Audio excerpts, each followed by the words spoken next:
നന്നായിട്ടുണ്ടല്ലോ, ഒന്നാം തരം കവിത. ഇത് കുട്ടിയുടെ ആദ്യത്തെ കവിതയാണോ? അല്ല, മുൻപ് എഴുതിയിട്ടുണ്ട്, പ്രസിദ്ധീകരിച്ചിട്ടില്ല. കവിതയുടെ കൂമ്പടഞ്ഞു പോയി എന്ന് നിരൂപരെല്ലാം പറയാറില്ലേ? അത് തെറ്റാണ്. ഇതുപോലുള്ള കൂമ്പുകൾ മുട്ടിട്ട് വരുമ്പോൾ. എന്താ കുട്ടിയുടെ പേര്? വനിത. വനിത, മഹിള, സ്ത്രീ, പെണ്ണ്. നിന്നെപ്പോലെയുള്ള സുന്ദരി കുട്ടികൾ കവിത എഴുതണം, എഴുതിയേ തീരൂ. നിങ്ങളുടെ കവിതകളും സുന്ദരമായിരിക്കും. അതങ്ങനെ വരൂ. ഈ കവിത ഞാൻ പ്രസിദ്ധീകരിക്കാം. Thank you sir. കുട്ടി ഇനി എഴുതണം, ധാരാളം എഴുതണം. പക്ഷെ എഴുതുന്നത് കണ്ട അലവിലാതി മാസികക്കൊന്നും അയച്ചു കൊടുക്കരുത്. എല്ലാം ഞാൻ പ്രസിദ്ധീകരിക്കാം. ഇവിടെ വന്നാ മതി. ഈ കൈകൊണ്ടല്ലേ ഈ കവിത എഴുതിയത്?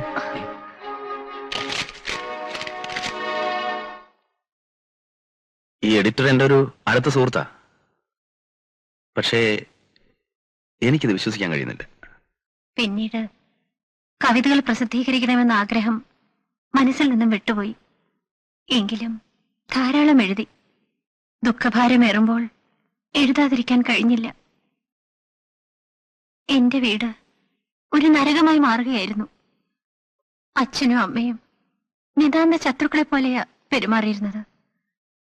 എന്റെ സഹോദരൻ മയക്കുമരുന്നുകളുടെയും മദ്യത്തിന്റെയും അടിമയായി കഴിഞ്ഞിരുന്നു. മോഹന, നീ അത് കൊണ്ടുപോകരുത്. അത് കൊണ്ടുപോകരുത്. ഇതെവിടെ കൊണ്ടുപോകുന്നോ? വിൽക്കാൻ അല്ല. എവിടാ? എനിക്കിത്ര കാശിന്റെ ആവശ്യമുണ്ട്. എനിക്ക് തരാൻ മാത്രം ഇവിടെ ആരും കാശില്ലല്ലോ. എന്നോട് കളിച്ചാണ്ടല്ലോ, മാറിയില്ലേ? ആ, ഇനി അങ്ങേരായി. ഇവിടെ ഇതൊന്നും വന്നാ പോരാ. ഇത് കേട്ടാത്തൊന്നും ബാക്കിയുള്ളവരുടെ കുറ്റം കൊണ്ടാണെന്ന്. അതേടി, പിള്ളേരെ വളർത്താൻ പഠിക്കണം. വളർത്തിയതിന്റെ കുറ്റമാ. എടോ, താനാണോ എന്നോട് വളർത്തിയതിനെ പറ്റി കുറ്റം പറയുന്നത്? ഭാര്യയ്ക്കും പിള്ളേർക്കും ചെലവിന് കൊടുക്കാൻ വകയില്ലാതെ വീട്ടിൽ കയറി കുത്തിയിരിക്കുന്ന താനാണോ എന്നോട് പറയുന്നത്? എലിസബത്തെ, ഈ വീട് പിടിച്ചത് നീ ഒരുത്തിയ. എന്നെ കൊണ്ടൊന്ന് പറയിക്കരുത്. നാണം കിട്ടാനി, എനിക്ക് കളി കഴിയുന്നുണ്ട്. മതിയടി. അച്ഛൻ എങ്ങും പോകാതെ വീട്ടിൽ തന്നെ കുത്തിയിരിപ്പായി. അമ്മ മിക്കവാറും എന്നും രാവിലെ വീട്ടിൽ നിന്നും പോകും. പരിചയക്കാരോടൊക്കെ നടന്ന് കടം വാങ്ങും. കടക്കാർ വീട്ടിൽ നിന്ന് ഇറങ്ങാത്തൊരവസ്ഥയായി. ഇതെന്തോ ഇടപാടാ സേതുമാധവ? തരാനുള്ള കാശ് ചോദിക്കുമ്പോ തല മറ്റേടത്തോട്ട് വെച്ചോണ്ടിരുന്നാ മതിയോ? താൻ എന്തെങ്കിലും ഒരു സമാധാനം പറ. ഞാൻ എന്ത് പറയാന്? ഓ, അത് ശരി. എന്നാലേ ഞാൻ ഇനി അയൽപക്കക്കാരോടോ മറ്റോ ചോദിക്കാം. മര്യാദ കെട്ട മനുഷ്യര്. എന്തിനാ മാത്യൂസ് അനാവശ്യം പറയുന്നത്? നിങ്ങൾ എന്തിനാ എന്നോട് ഇതൊക്കെ പറയുന്നത്? ഞാൻ നിങ്ങളോടൊന്നും വാങ്ങിയിട്ടില്ലല്ലോ. ഓ, അത് ശരി. താൻ എന്നോട് വകുപ്പും ചുട്ടും പറയാ. മേടിച്ചോണ്ട് പോയ വരുത്തിയുണ്ടല്ലോ താന്റെ ആ പെണ്ണുമ്പിള്ള. അവളെവിടെ? താൻ ഇന്നെന്റെ തനിനിറം കാണും. കേറി വരേടാ ഇങ്ങോട്ട്. നിങ്ങൾ ഈ ഫർണിച്ചറൊക്കെ എടുത്ത് താഴെ കൊണ്ടുപോയി. നീ ഒരു ലോറി വിളിച്ചുണ്ടോ? എല്ലായിടത്തും ഏട്ടാ, എണ്ണിച്ചുണ്ടാക്കിയ കാശ. അങ്ങനെയെങ്കിലും ഒന്ന് മുതലാട്ടെ. മോഹന, മോഹന, ആ മാട്രസ് വന്ന് ഫർണിച്ചറൊക്കെ എടുത്തോണ്ട് പോകുന്നു. കൊണ്ടുപോട്ടെ. അതിന് മോളെ കൊണ്ടുവെക്കില്ല, ഒടിഞ്ഞു പോകുന്നത്. എന്റെ ഇവിടെ ഇതെവിടെ കൊണ്ടുപോവാ? വെക്കണോടെ. ഇവിടെ ചോദിക്കാനും പറയാനും ആരില്ലെന്ന് വിചാരിച്ചോ? ഇറങ്ങണോ വിളി? ഇറങ്ങാൻ. ഞാനെന്ന് എന്റെ അടുക്ക വേണ്ട. ഞാൻ രണ്ട് കൽപ്പിച്ചെന്നാ. എടുക്കണോ? വെക്കണോ അവിടെ? ഇവിടെ വെക്കണോ അവിടെ? എന്താണേ? എന്തിനാ ചൂടാവുന്നേ? അവരെ കൊണ്ട് പോട്ടെന്നേ. മാത്യൂസേ, നിങ്ങൾ ഒന്ന് ക്ഷമിക്കും. അടുത്ത ആഴ്ച ഞാൻ എങ്ങനെയും രൂപ ഉണ്ടാക്കി തരാം. ഇത് കേൾക്കാൻ തുടങ്ങിയിട്ട് നാളെത്രയായി? കിട്ടാ പോലോ. തന്റെ സൗജന്യം ഒന്നും ഇവിടെ വേണ്ട. എടുത്തോണ്ട് പോ.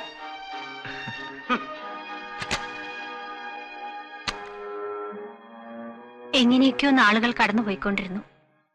ഞാൻ കോളേജിലെ പഠിത്തം പൂർത്തിയാക്കി. അവസാന വർഷത്തെ പരീക്ഷ എഴുതിയിട്ടിരിക്കുന്ന സമയമായിരുന്നു അത്. അമ്മ ദിവസവും വീട്ടിൽ നിന്നും പോയാൽ വളരെ ഇരുട്ടിയിട്ടായിരിക്കും തിരിച്ചെത്തുക.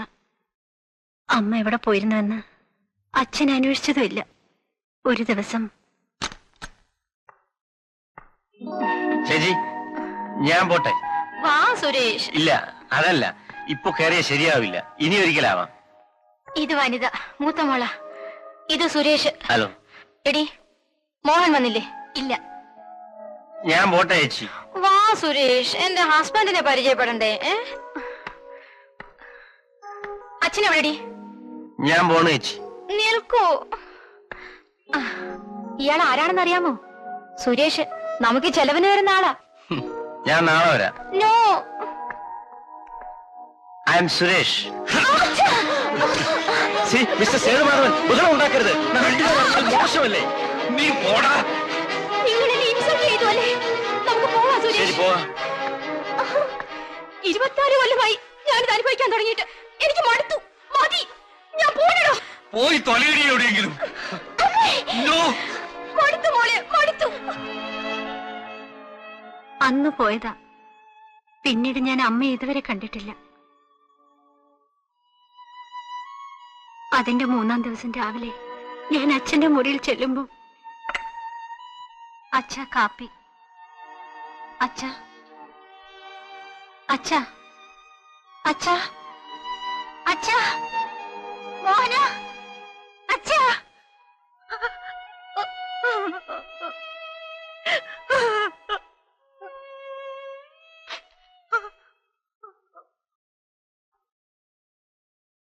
ആത്മഹത്യയായിരുന്നു അല്ലേ?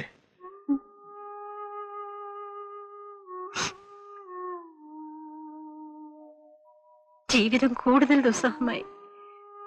വീട്ടിൽ ഞാൻ ഒറ്റയ്ക്കായി. മോഹൻ വല്ലപ്പോഴും എങ്ങാനും വീട്ടിൽ വന്നാലായി. ഒരു ജോലി എന്തെങ്കിലും കിട്ടുമോ എന്ന് ഞാൻ ശ്രമിച്ചു നോക്കി. ഒരു സഹകരണ ബാങ്കിൽ നിന്നും ഒരു ഇന്റർവ്യൂ കാർഡ് വന്നു. റെക്കമെൻഡേഷൻ ഇല്ലാതെ കിട്ടില്ലെന്ന് എല്ലാവരും പറഞ്ഞു. ബാങ്കിന്റെ ചെയർമാൻ സ്ഥല MLA ആയിരുന്നു. പണ്ട് അച്ഛന്റെ ബിസിനസ് നല്ല നിലയിലായിരുന്നപ്പോൾ അയാൾ വീട്ടിൽ വന്ന കാര്യം ഞാൻ ഓർത്തു.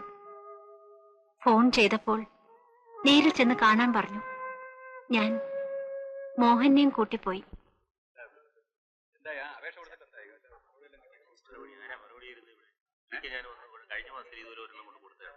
അന്ന് എന്നോട് പറഞ്ഞതേ 2 ആഴ്ച കഴിഞ്ഞു.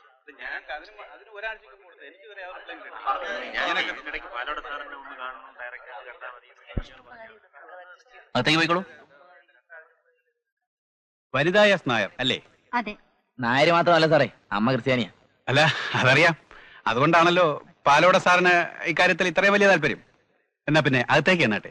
സാറിന് ഉടനെ വെളിയിൽ പോകണമെന്നാ പറയുന്നത്. ആപ്ലിക്കന്റ് മാത്രം പോയാൽ മതി. ഇതാരാ? എന്റെ ബ്രദറാ. ആ, താൻ എവിടെ ഇരിക്കും. ആ കുട്ടി പോയി കാര്യം പറഞ്ഞിട്ട് വരട്ടെ. അല്ല, ഞാൻ കൂടെ പോവാം. അതിനെന്താ? ഡോഡോ, തനിക്കാണോ ജോലി വേണ്ടത് അതോ ഈ കുട്ടിക്കാണോ? ജോലി അവക്ക് തന്നെ. എന്നാ കുട്ടി പോയി കാര്യം പറഞ്ഞിട്ട് വരട്ടെ. താൻ എവിടെ ഇരിക്കും. മോഹന, നീ ഇവിടെ ഇരിക്കെ, ഞാൻ പോയിട്ട് വരാം.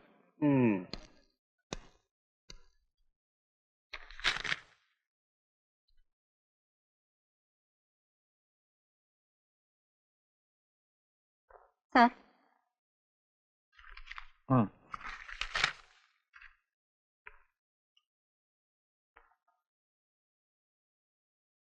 ഓ, ഗ്രാജുവേറ്റ് ആണല്ലേ? അതെ. റെസിറ്റേഷൻ പാടുവോ? ഞാൻ തന്നെ എഴുതിയ വരികളാ. ഓഹോ, അപ്പൊ കവിത എഴുതും. കൊള്ളാം. ഞാൻ നമ്മുടെ രാജ്യത്തിന്റെ ഒരു സ്ഥിതി ആലോചിക്കുകയായിരുന്നു. BCom ഫസ്റ്റ് ക്ലാസ്, കവിത എഴുതും, ചെറുപ്രായം. പറഞ്ഞിട്ട് എന്ത് കാര്യം? ഒരു കോപ്പറേറ്റീവ് ബാങ്കിൽ ക്ലർക്കിന്റെ പണി കിട്ടണമെങ്കിൽ റെക്കമെൻഡേഷൻ വേണം. ഞാൻ തന്നെ കുറ്റം പറഞ്ഞതല്ല. ഏതായാലും ഇങ്ങോട്ട് വന്നത് നന്നായി. ഫസ്റ്റ് ക്ലാസ്സുകാരൻ പുറത്ത് നിൽക്കുമ്പോ 3rd ക്ലാസ്സുകാരൻ ജോലിയും കൊണ്ട് പോകുന്ന കാലമല്ലേ. നാളെ അല്ലേ ഇന്റർവ്യൂ? ഒന്ന് ഞാൻ തല കാണിച്ചേര്. ജോലി കിട്ടി. ഞാനല്ലേ പറയുന്നത്. Thank you sir, thank you. Appointment order കൈ കിട്ടുന്നത് വരെ താങ്ക് യു സാർ, നമസ്കാരം സാർ. ഞാൻ കുട്ടിയുടെ കാര്യമല്ല പറഞ്ഞത്. പറയോ? ഇല്ല സാർ, ഞാൻ ഈ ഉപകാരം ഒരിക്കലും മറക്കില്ല. എനിക്ക് കാശും പണമൊന്നും വേണ്ട. ആരെങ്കിലും എന്നെ കുറിച്ച് അങ്ങനെ പറഞ്ഞു കേട്ടിട്ടുണ്ടോ? നന്ദി സ്നേഹവും മതി. കുട്ടി ഒരു കലാകാരിയല്ലേ, സഹകരിക്കുന്നതിൽ വിഷമൊന്നുമില്ലല്ലോ. വേണ്ട, എനിക്ക് നിങ്ങളുടെ ജോലി വേണ്ട.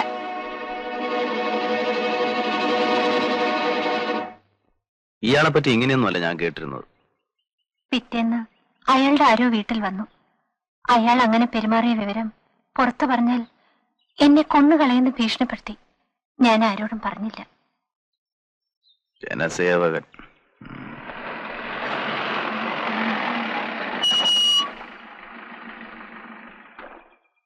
ആ മുറി പോയിരുന്നു.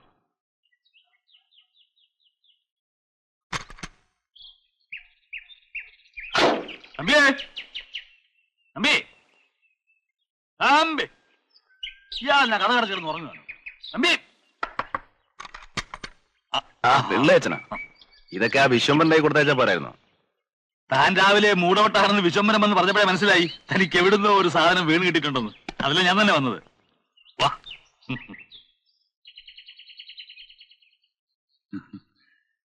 എന്നിട്ട് എവിടെ വരെ ആയി? കടലാസിലേക്ക് ആയി തുടങ്ങിയോ? ഇല്ല, ഇല്ലേ? ഒരു കഥാപാത്രം വന്ന് കയറിയിട്ടേ ഉള്ളൂ. ആണോ പെണ്ണോ? പെണ്ണാ.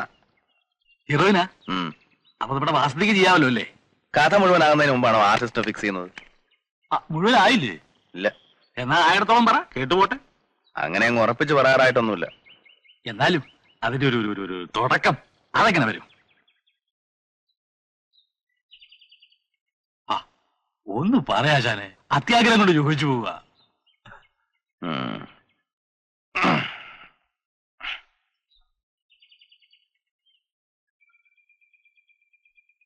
ഒരു പെൺകുട്ടി. വ്യത്യസ്ത ജാതിയിൽപ്പെട്ടവരായിരുന്നു അച്ഛനും അമ്മയും. അച്ഛൻ വലിയൊരു ബിസിനസ്സുകാരൻ, അമ്മ സൊസൈറ്റി ലേഡി. പെൺകുട്ടി കോളേജ് പഠിക്കുന്നു. കഥ എഴുതും, കവിത എഴുതും. കവിത എന്ന് പറഞ്ഞാൽ ഇപ്പൊ പാട്ടാവാമല്ലോ. ആ, എന്നിട്ട് ചുരുക്കി പറയാം, അച്ഛന്റെ ബിസിനസ് പൊളിയുന്നു. ദാരിദ്ര്യം. അമ്മ ഒരു ചെറുപ്പക്കാരന്റെ കൂടെ ഒളിച്ചോടി പോകുന്നു. ആ ഷോക്കിൽ അച്ഛൻ ആത്മഹത്യ ചെയ്യുന്നു. ഒറ്റയ്ക്കായ പെൺകുട്ടി ഒരു ജോലി തേടി അലയുന്നു. ജോലി കൊടുക്കാൻ പലരും തയ്യാറാണ്, പക്ഷെ അവർക്കൊക്കെ പകരം വേണ്ട. മനസ്സിലായി. പെണ്ണുങ്ങളുടെ കണ്ണു നനയാനുള്ള സാധനമൊക്കെ ആയി. ആ എന്നിട്ട് അവിടം വരെ ആയിട്ടുള്ളൂ. ഇവിടം വരെ ഓക്കെ, നമുക്ക് വേണ്ടല്ലോ അതിനകത്തുണ്ട്. ബാക്കി നമുക്ക് വേറൊരു ലൈൻ ചിന്തിച്ചാലോ? എങ്ങനെ? അതായത് പ്രതികൂല സാഹചര്യങ്ങളുമായി പിടിച്ചു നിൽക്കാൻ കഴിയാതെ ഈ പെൺകുട്ടി ഒരു വേശ്യയായി മാറും. ആ, അത് വേണ്ട. അതെന്താ? അവൾക്കൊരു വേശ്യയാവാൻ പറ്റില്ല. അത് നമ്മളല്ലേ പറ്റില്ലെന്ന് പറഞ്ഞല്ലേ? അത് ഇയാളെന്നെ ചൂടാകുന്നേ, നമ്മുടെ സ്വന്തമൊന്നും അല്ലല്ലോ. അങ്ങനെ ഓരോ രാത്രിയും ഓരോ പുരുഷന്മാർ, ഓരോ സ്ഥലം. സുഖിക്കാൻ വേണ്ടിയല്ല, ജീവിക്കാൻ വേണ്ടി. അങ്ങനെ ഒടുവിൽ സമൂഹ മനസാക്ഷിയുടെ മുമ്പിൽ എന്ത് വന്നാലും സമൂഹ മനസാക്ഷിയുടെ നെഞ്ചത്താണല്ലോ. അല്ല ശാനെ, സമൂഹ മനസാക്ഷിയുടെ മുമ്പിൽ അവളൊരു ചോദ്യചിഹ്നമായിട്ട് അങ്ങനെ നിൽക്കുകയാണ്. ഓഹോ, അപ്പൊ സ്റ്റേജിൽ ഇങ്ങനെ ചോദ്യചിഹ്നം പോലെ നിൽക്കുമായിരിക്കും. ഏതായാലും താൻ ഇത്ര ഒപ്പിച്ചല്ലോ, നമുക്കൊരു സ്മാൾ അടിച്ചിട്ട് ചാപ്പാട് കഴിക്കാം. വേണ്ട പിള്ളേച്ച, ചാപ്പാടി ഞാൻ പിന്നെ കഴിച്ചോളാം. ഈ മൂഡിലൊരു പിടിപിടിച്ച കുറെ ഇഞ്ഞു പോരും. എന്നാ ഒരു കാര്യം ചെയ്യാം, തന്റെ പണി നടന്നോട്ടെ. ഞാൻ ഒരു സ്മാൾ ഫിറ്റ് ചെയ്തിട്ട് ആ മുറി കിടന്നു. അത് വേണ്ട, ഇന്ന് കളിയില്ല. അങ്ങനെയല്ല പിള്ളേച്ച, പിള്ളേച്ചൻ പോണം. ഇതെന്നും അടങ്ങി മുമ്പെങ്കിലും ഇല്ലാത്തൊരു ശീലം. ഞാനിപ്പോ എന്താ വേണ്ട, പോണോ? അതാ നല്ലത്. ശരി, എന്റെ ഇഷ്ടം. ഇത് വിടുന്നോട്ടെ. അപ്പൊ ഞാൻ പോട്ടോ?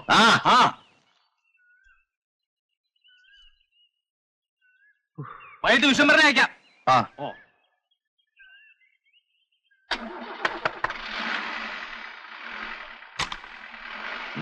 പോരും.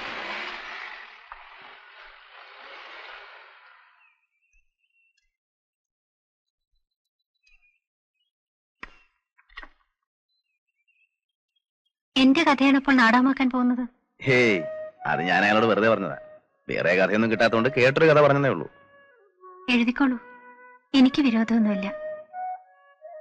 ബാക്കി കൂടി കേട്ടാൽ ചിലപ്പോ സാർ ഇക്കഥ തന്നെ എഴുതിയെന്ന് വരും. ബാക്കിയോടെ കേക്കട്ടെ. കടക്കാരെല്ലാവരും ചേർന്ന് വീട് ജപ്തി ചെയ്തു. ആരും സഹായിക്കാനുണ്ടായിരുന്നില്ല. എന്നെയും എന്റെ സഹോദരനെയും വീട്ടിൽ നിന്ന് ഇറക്കി വിട്ടു. അവൻ ഏതോ കൂട്ടുകാരുടെ കൂടെ താമസമാക്കി. എനിക്ക് ഒരു ട്യൂട്ടോറിയൽ കോളേജിൽ താൽക്കാലികമായൊരു ജോലി കിട്ടി. അവിടെ നിന്ന് ശമ്പളമൊന്നും പറഞ്ഞ് വല്ലപ്പോഴും എന്തെങ്കിലും കിട്ടിയാലായി. കോളേജിനടുത്തുള്ള ഒരു ഹോസ്റ്റലിലായിരുന്നു ഞാൻ താമസിച്ചിരുന്നത്.